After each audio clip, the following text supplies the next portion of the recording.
வாழுங்கள். லா இலாஹா இல்லல்லாஹ் முஹம்மதுர் ரசூலுல்லாஹ். லா இலாஹா இல்லல்லாஹ் முஹம்மதுர் ரசூலுல்லாஹ். உயர் கலிமாவின் பொருள் உலகெங்கும் கேட்க ஓதுவோம் வாழுங்கள்.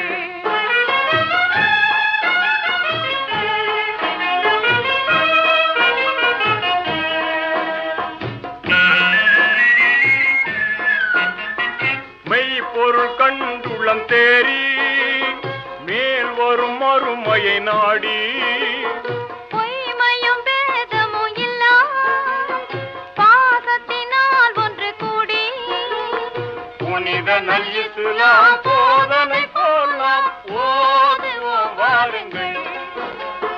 லா இலாஹா இல்லல்லாஹ் முஹம்மதுர் ரசூலுல்லாஹ். லா இலாஹா இல்லல்லாஹ் முஹம்மதுர் ரசூலுல்லாஹ். உயர் கலிமாவின் பொருள்